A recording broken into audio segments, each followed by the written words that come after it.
En 1670, dans les archives poussiéreuses d'une bibliothèque d'Amsterdam, Baruch Spinoza tenait entre ses mains un document qui allait à jamais transformer sa compréhension des registres historiques du christianisme primitif. Ses mains tremblaient, non pas de peur, mais d'une excitation intellectuelle qu'il n'avait jamais éprouvée.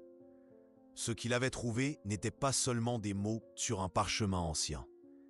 C'était un registre officiel romain, scellé, daté, et il contenait des informations qui n'auraient jamais dû survivre au siècle. Avez-vous déjà eu ce moment où vous réalisez que tout ce que vous croyez sur quelque chose de fondamental pourrait être faux? Spinoza vivait exactement cela, mais multiplié par 1000, parce que ce qu'il tenait dans ses mains n'était pas seulement un document controversé, c'était une bombe historique capable de détruire les fondements mêmes de toute la civilisation occidentale. Le nom qui était écrit là n'était pas Joseph. Ce n'était pas le charpentier de Nazareth que nous connaissons tous des Écritures. C'était un autre nom.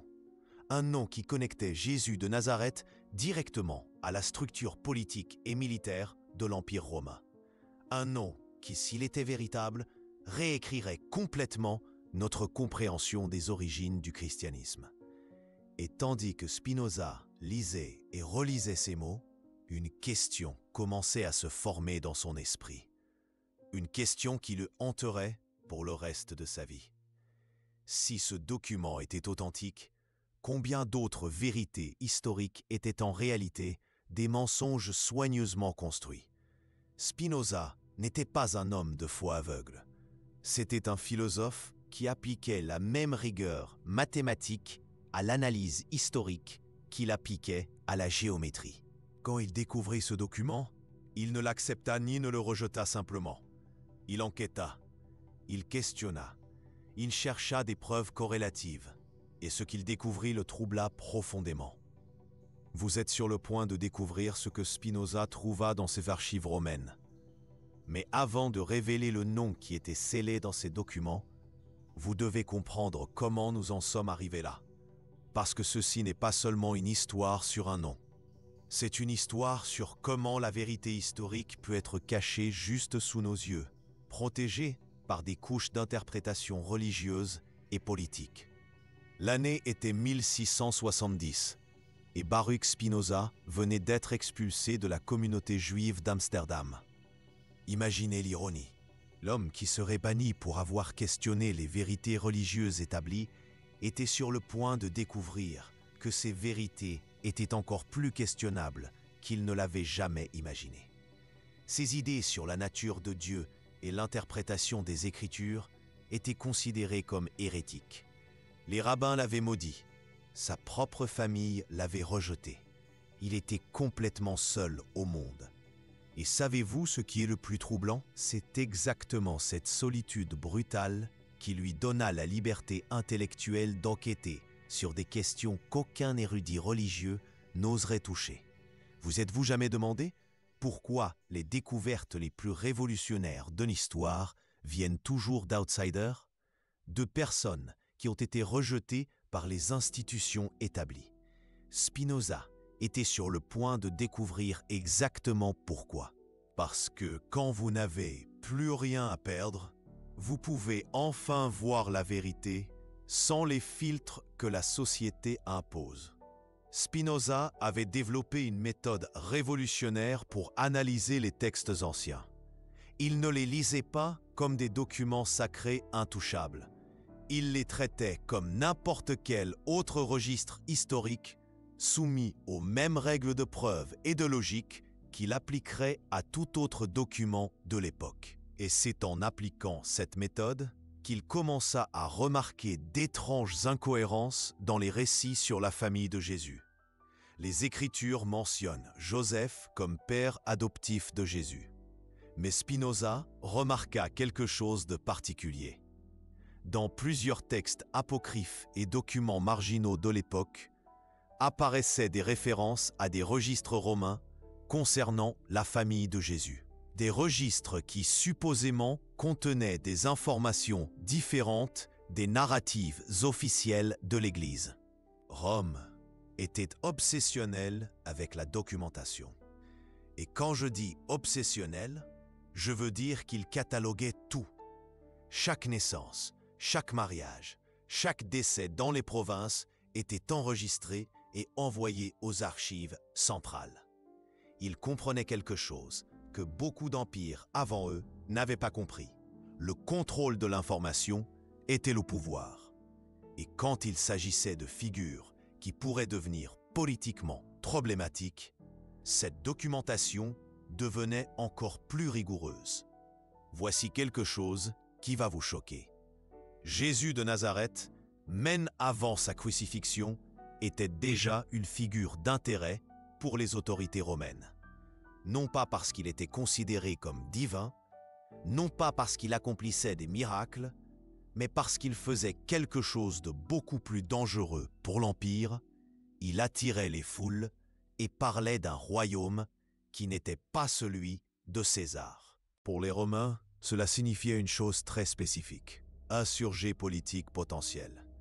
Et ils avaient des protocoles très clairs pour traiter avec les insurgés politiques. Des protocoles qui incluaient une enquête complète sur les antécédents, y compris la lignée familiale, les connexions politiques et les supporters potentiels à l'intérieur même de la structure impériale. Et c'était exactement cela qui rendait le document dans les mains de Spinoza si explosif. C'était pas seulement un registre casual, c'était le résultat d'une enquête impériale complète sur Jésus de Nazareth. Une enquête qui avait révélé des connexions familiales qui n'avaient jamais atteint les évangiles officiels. Spinoza découvrit que les archives romaines sur Jésus n'étaient pas seulement des registres occasionnels. Elles faisaient partie d'un dossier de sécurité impériale. Et dans ces dossiers, les Romains ne se contentaient pas de noms génériques ou d'identités vagues. Ils voulaient savoir exactement qui était qui, d'où ils venaient, quelle était leur véritable lignée. Et c'est dans ces archives de sécurité que Spinoza trouva quelque chose d'extraordinaire. Le registre ne listait pas Joseph, le charpentier, comme père de Jésus. Le nom qui apparaissait là était complètement différent. C'était un nom qui connectait Jésus directement à une famille romaine. Une famille avec des connexions militaires et politiques à l'intérieur même de l'Empire. Mais voici ce qui rendit cette découverte encore plus intrigante pour Spinoza. Et préparez-vous, parce que cela va complètement changer votre compréhension de cette histoire. Le document n'était pas libre dans les archives. Il était scellé, officiellement scellé avec le sceau impérial romain. Comprenez-vous ce que cela signifie? À l'époque romaine, sceller un document avec le sceau impérial équivalait à classifier des informations de sécurité nationale aujourd'hui. Cela signifiait que ce n'était pas seulement un registre casual, c'était une information classifiée. Une information que quelqu'un, à un moment de l'histoire, avait décidé qu'elle devrait être préservée, mais maintenue dans le secret absolu. Et maintenant Spinoza se trouvait face à une question qui le terrifiait. Si ces informations étaient vraies, pourquoi quelqu'un voudrait-il les maintenir secrètes? Et si elles étaient fausses, pourquoi quelqu'un se donnerait-il la peine de les préserver avec tant de soin? La réponse qu'il trouva changerait à jamais sa compréhension non seulement de Jésus, mais de la nature même du pouvoir politique et religieux. Parce que le sceau n'était pas seulement pour préserver les informations.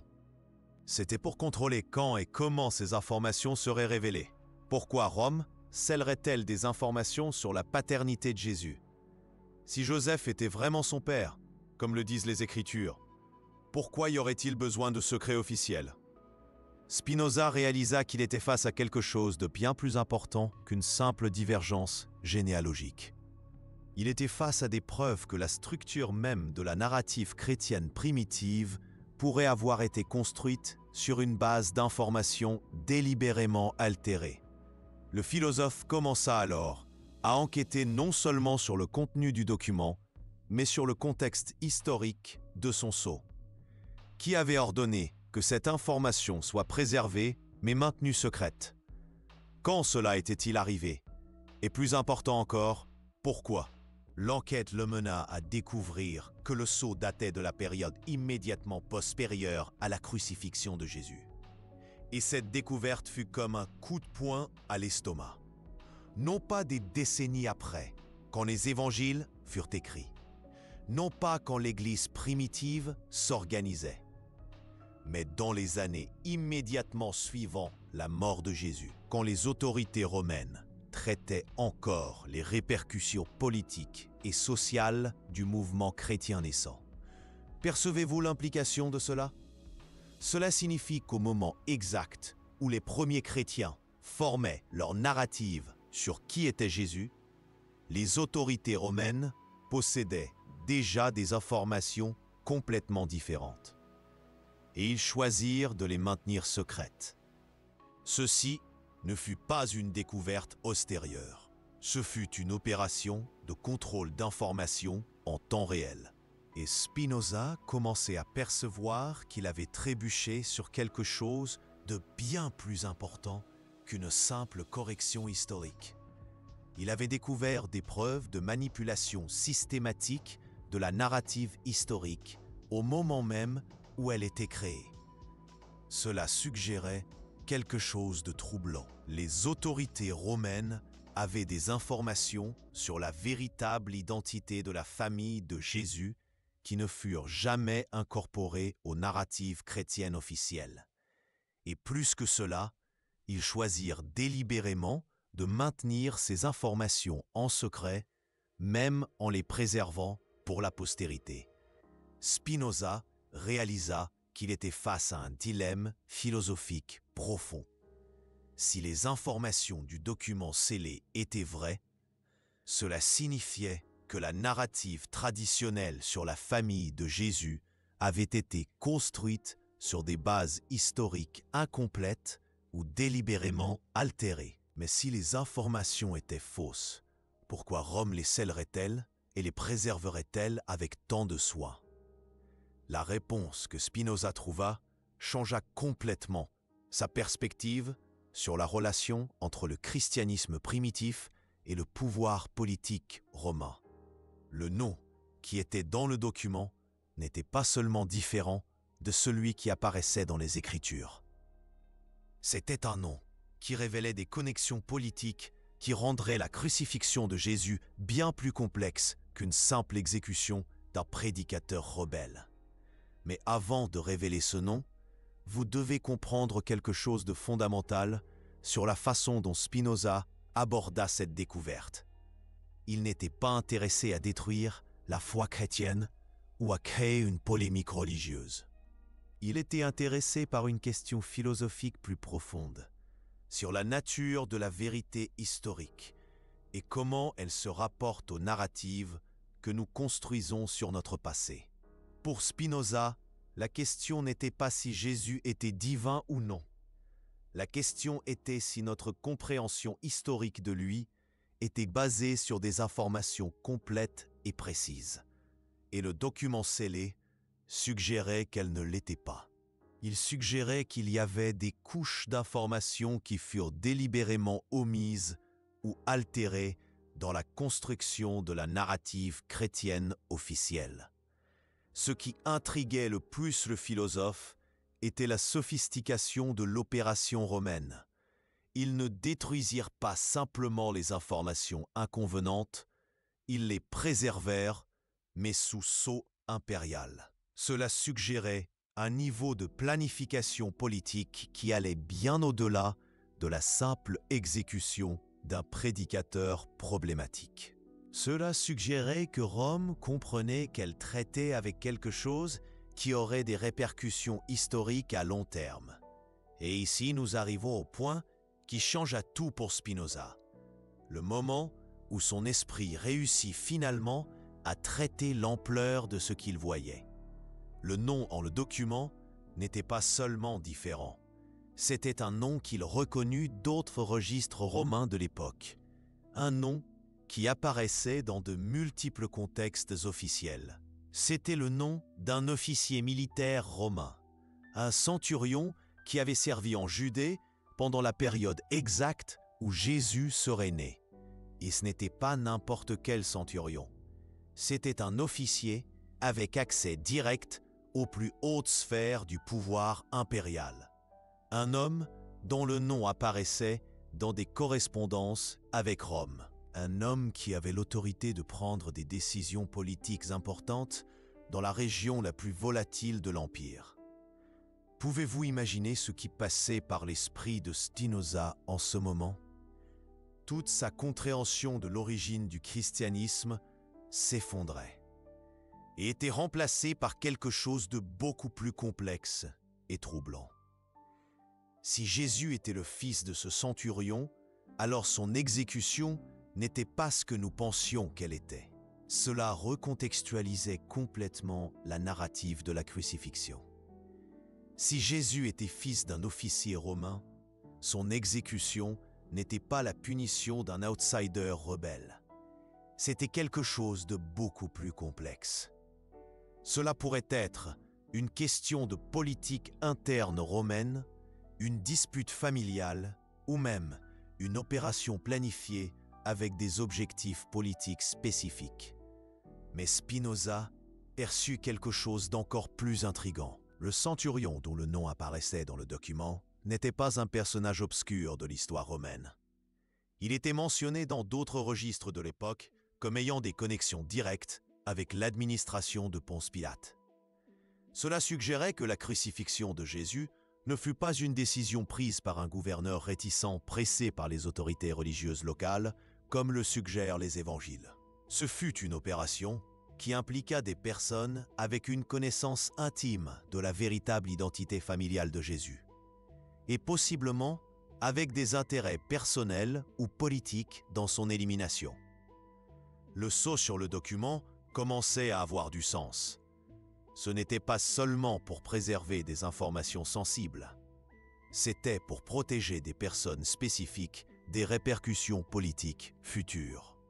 Spinoza comprit qu'il avait découvert des preuves que toute la narrative de la Passion pourrait avoir été construite pour cacher des motivations politiques beaucoup plus mondaines et calculées que ne le suggérait la tradition chrétienne. L'histoire du sacrifice divin pourrait être en train de masquer une histoire beaucoup plus humaine d'ambition politique, de trahison familiale et de calcul impérial. Mais ce qui le troubla le plus fut de percevoir les implications philosophiques plus larges de sa découverte. Si la narrative fondationnelle du christianisme avait été construite sur des informations délibérément incomplètes ou altérées, que disait-elle sur la nature de la vérité historique en général? Combien d'autres narratives que nous considérons sacrées ou indiscutables pourraient être basées sur des informations similairement manipulées? Ce fut cette réflexion qui mena Spinoza à développer sa méthode critique la plus rigoureuse pour l'analyse de textes historiques. Il réalisa qu'il ne pouvait pas simplement accepter les narratives traditionnelles, même celles soutenues par l'autorité religieuse ou politique. Il devait toujours chercher les sources primaires, les documents contemporains, les preuves matérielles qui pourraient confirmer ou contredire les versions officielles des événements. Et plus il appliquait cette méthode, plus il découvrait de divergences entre les narratives officielles et les registres historiques contemporains. Le document sur le Père de Jésus n'était pas un cas isolé. Il faisait partie d'un pattern systématique de manipulation d'informations historiques pour servir des buts politiques et religieux spécifiques. Mais voici où l'histoire prend un tournant encore plus dramatique. Et cela va vous faire questionner tout ce que vous pensez savoir sur comment l'histoire est préservée et contrôlée. Spinoza ne garda pas sa découverte secrète. Il était, après tout, un philosophe engagé envers la vérité. Il commença à partager ses découvertes avec d'autres érudits de l'époque. Et c'est là que quelque chose d'extraordinaire arriva. Quelque chose qui lui fit réaliser qu'il avait trébuché sur quelque chose de beaucoup plus important qu'une simple découverte historique isolée. Il découvrit qu'il n'était pas le seul à avoir trouvé des documents romains avec des informations divergentes sur la famille de Jésus. Il y en avait d'autres, des érudits dans différentes parties de l'Europe qui avaient découvert des fragments similaires. Et quand Spinoza commença à connecter ces découvertes, il réalisa qu'il était face à des preuves de quelque chose qui changerait à jamais sa compréhension de comment le pouvoir opère à travers les siècles. Vous êtes-vous jamais demandé comment les puissants garantissent que certaines vérités restent enterrées pendant des générations? Spinoza était sur le point de découvrir exactement comment ce système fonctionne. Il y avait un réseau informel d'érudits à travers toute l'Europe qui avaient découvert des fragments similaires de registres romains. Des documents qui, quand réunis, peignaient un tableau très différent des origines du christianisme. Et le plus intrigant, tous ces documents avaient une chose en commun. Ils étaient tous scellés avec le même type de sceau impérial romain. Cela suggérait qu'il ne s'agissait pas de documents isolés ou de falsifications postérieures. C'était la preuve d'une opération systématique romaine pour préserver, mais maintenir en secret, des informations sur les véritables origines politiques et familiales du mouvement chrétien. Rome n'exécutait pas seulement Jésus.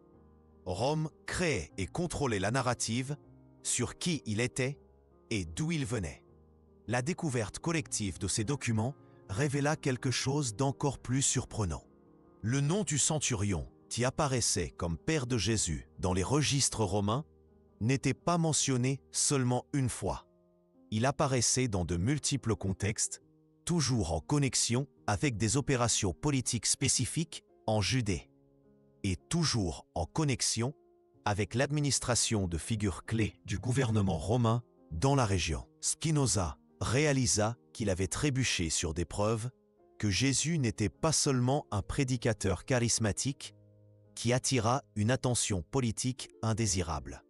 Il était, depuis la naissance, partie d'une opération politique romaine plus large.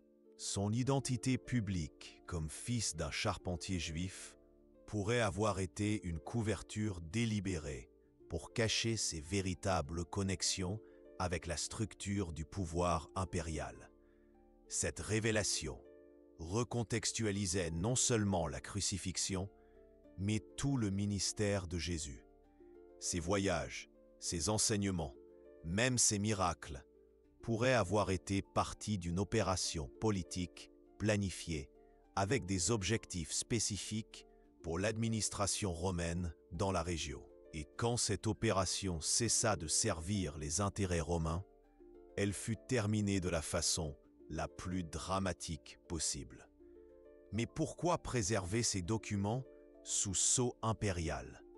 Spinoza découvrit que la réponse était dans la nature politique de l'Empire romain lui-même. Rome savait qu'elle créait un martyr.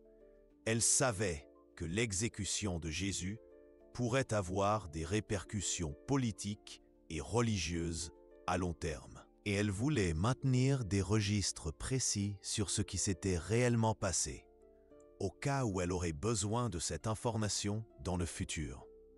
Les documents scellés étaient une sorte d'assurance politique.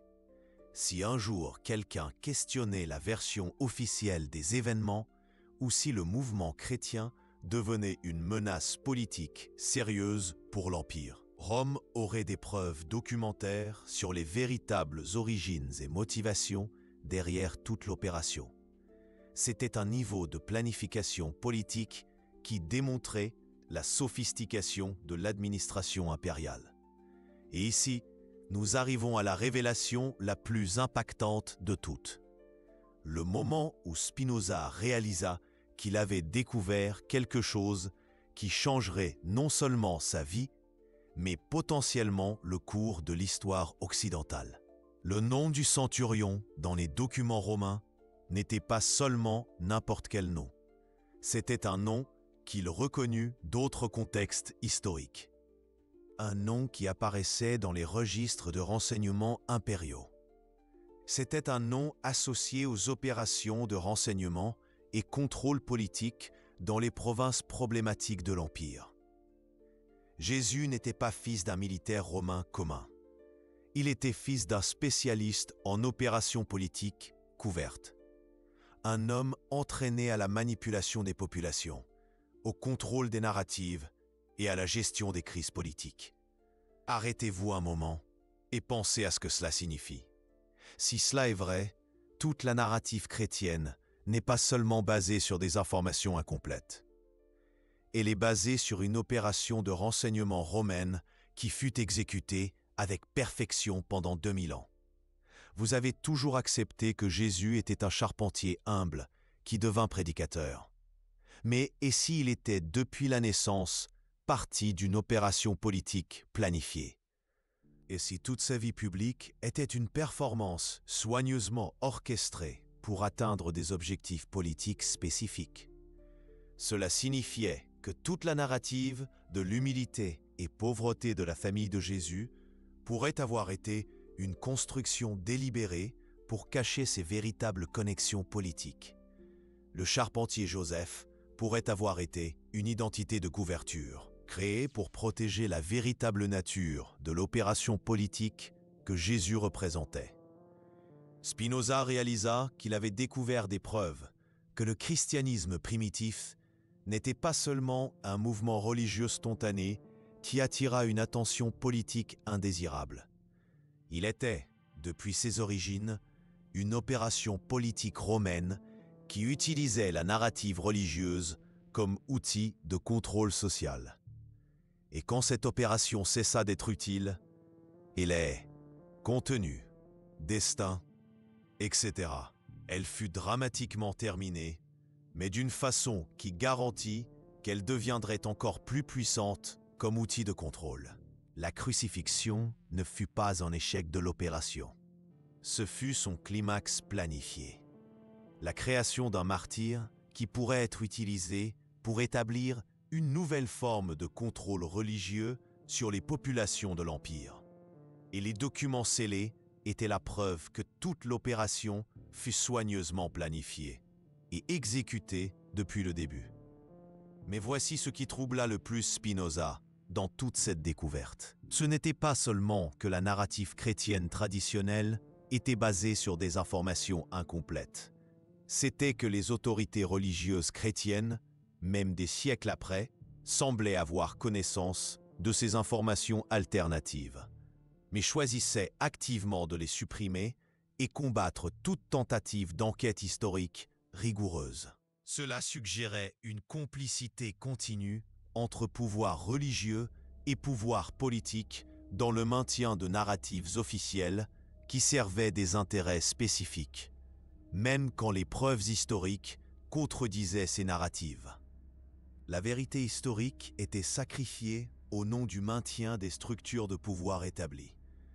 Ce fut cette perception qui mena Spinoza à développer sa critique la plus radicale, non seulement de la religion organisée, mais de toute structure de pouvoir qui basait son autorité sur la suppression de l'enquête historique libre et rigoureuse.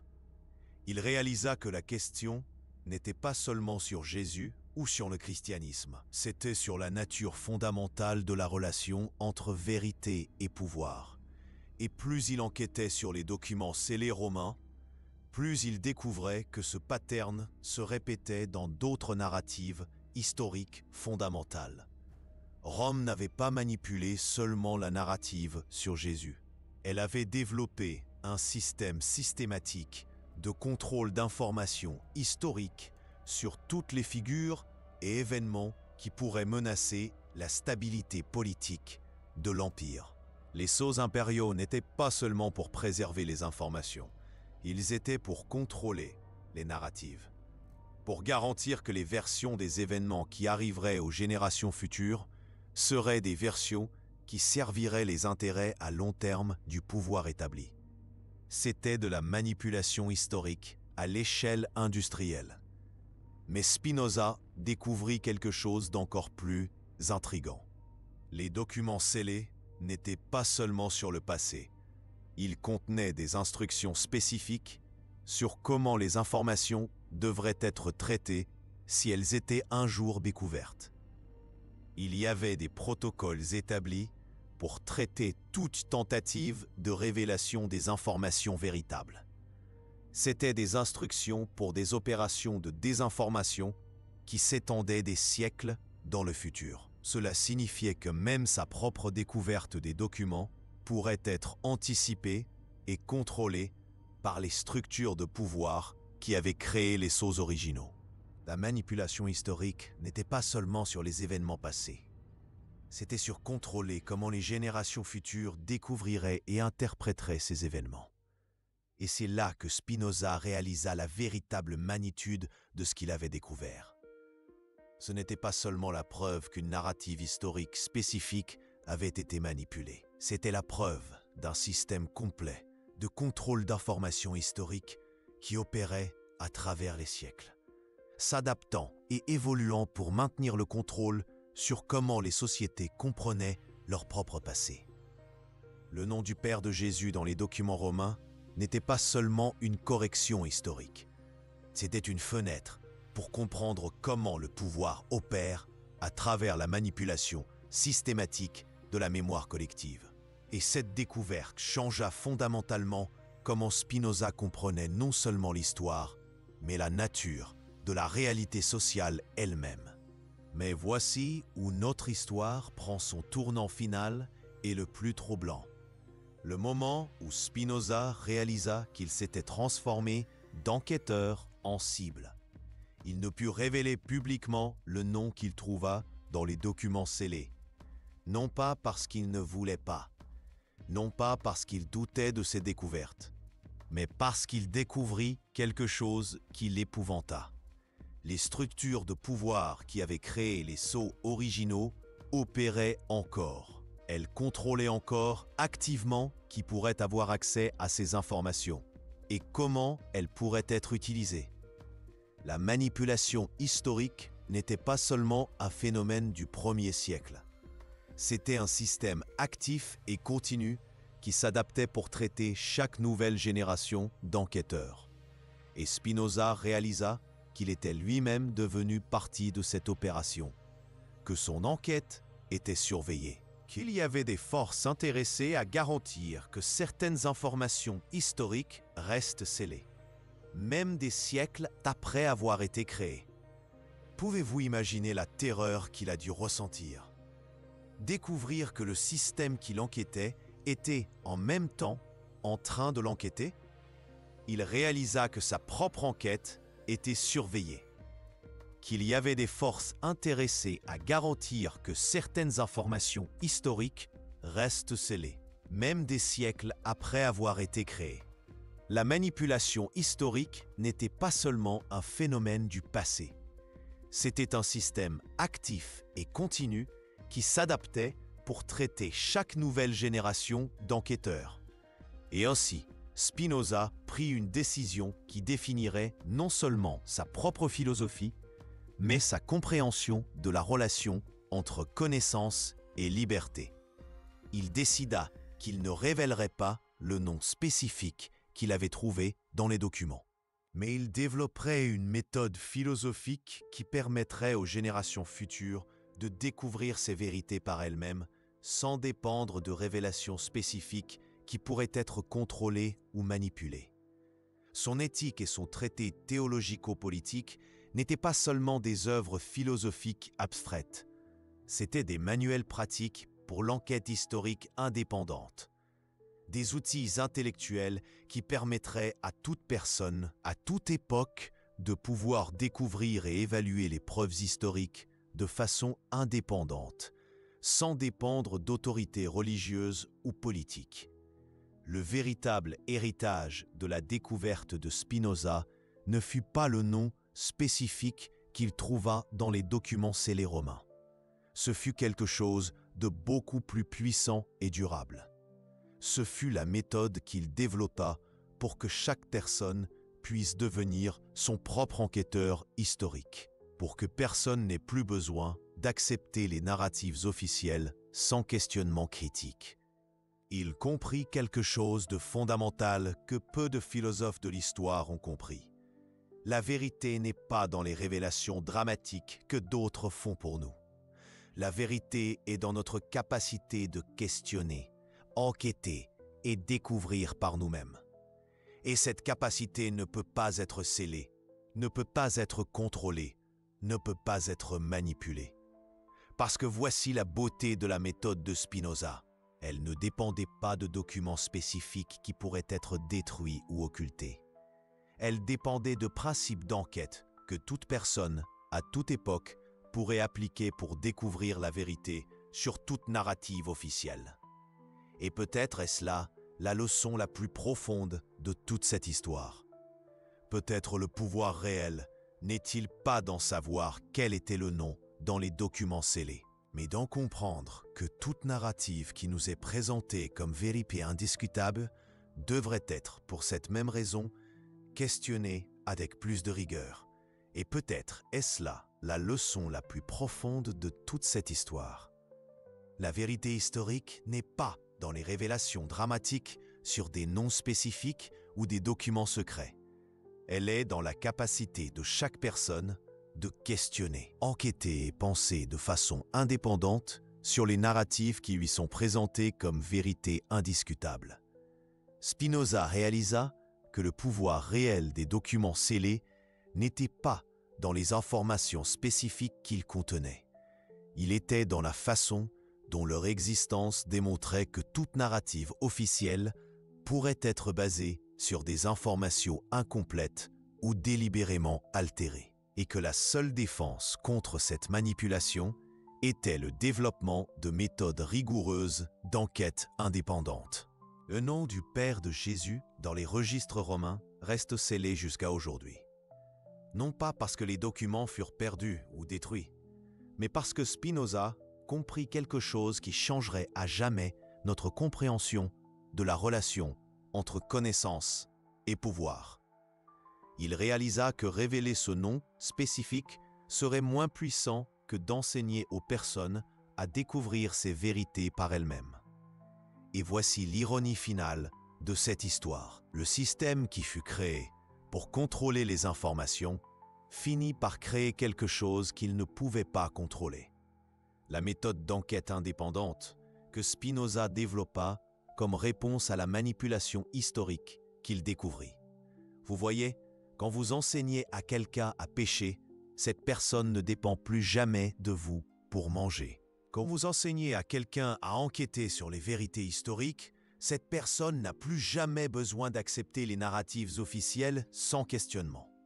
Et c'est pourquoi, plus de 300 ans après, sa méthode philosophique continue d'être un outil puissant pour toute personne intéressée à découvrir la différence entre narratives officielles et réalités historiques. La véritable révélation n'est pas le nom qui était dans les documents scellés. Elle est beaucoup plus troublante que cela. C'est la compréhension que vous avez le pouvoir et la responsabilité d'enquêter, questionner et découvrir la vérité par vous-même. Et c'est une révélation qu'aucun sceau impérial, si puissant soit-il, ne peut supprimer définitivement. Parce que tant que vous dépendrez d'autres pour vous dire ce qui est vrai, vous serez toujours à la merci de ceux qui contrôlent ces révélations. Mais quand vous développez la capacité d'enquêter par vous-même, vous devenez finalement vraiment libre. Et peut-être est-ce là le véritable héritage que Spinoza nous a laissé. Non pas le nom spécifique qu'il trouva dans ses documents romains, mais la compréhension que chacun de nous a la capacité et la responsabilité de devenir un enquêteur de la vérité, et que cette capacité est la seule chose qui peut nous protéger contre toute tentative de manipuler notre compréhension de la réalité. Le document scellé continue, gardé dans quelque archive européenne.